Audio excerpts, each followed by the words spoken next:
આપણા દેશની ટેક્સ સિસ્ટમની જ પોલ ખોલવી છે. ધ્યાનથી વિડીયો સાંભળજો. જો તમે 10 લાખ રૂપિયા કમાતા હશો ને તો 30% એટલે કે 3 લાખ રૂપિયા છે ને તમારે ટેક્સ ભરવાનો થાય. ઉદાહરણ તરીકે તમે 10 કરોડ રૂપિયા કમાતા હોય તો તમારે 3 કરોડ રૂપિયા છે ટેક્સ ભરવાનો થાય. અને બીજી બાજુ જોવા જાવ ને તો અમુક ઉદ્યોગપતિઓ છે એને કઈ ભરવાનું જ ન થાય. ઉદાહરણ તરીકે બીસીસીઆઈ છે એ 12,000 કરોડ રૂપિયા કમાય છે પણ એને છે ને 0% ટેક્સ છે. એવું જ એક બીજું છે રાજકીય પક્ષો, એ 10-12,000 કરોડ રૂપિયા ભેગા કરીએ ને તો એને 0% ટેક્સ ભરવાનો થાય. ને એથી નહીં વધારે ત્રીજું છે, અમુક ઉદ્યોગપતિઓ છે ને કાયદાના લૂપહોલનો ઉપયોગ કરે. ઉદાહરણ તરીકે હમણાં એક ઉદ્યોગપતિઓ છે ને ધોમ મોબાઈલ વેચ્યા, અમુક પ્રાઇસના મોબાઈલ વેચ્યા ને એવું કીધું કે 3-4 વર્ષ પછી આ પ્રાઇસ છે રિફંડ આપી દે.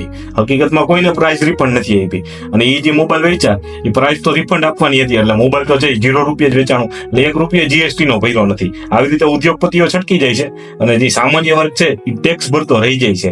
એટલે જ કહું છું આંખો ઉપાડો. અને આ દેશની ટેક્સ સિસ્ટમ છે ને એ ટોપના 1-2% ઉદ્યોગપતિઓ માટે અલગ કામ કરે છે અને બાકીની સામાન્ય જનતા માટે અલગ કામ કરે છે. આમાંથી જરાક બહાર આપો, સરકારનો વિરોધ કરો અને સરકારને કહો કે લોકશાહી છે તો લોકોને જરાક ફાયદો થાય ને એવું કરો. માત્ર 1-2% ઉદ્યોગપતિઓને ફાયદો થાય ને એવી ટેક્સ સિસ્ટમ બંધ કરી દો. એટલે અંગ્રેજોના જમાનાની ટેક્સ સિસ્ટમનો કાયમ વિરોધ કરતો આવ્યો છું. આજે તમારી આંખો ઉગાડવા વિડીયો બનાવ્યો છે, સમજાય તો લગભગ બધાને શેર કરજો. ધન્યવાદ. જય હિન્દ, જય ભારત.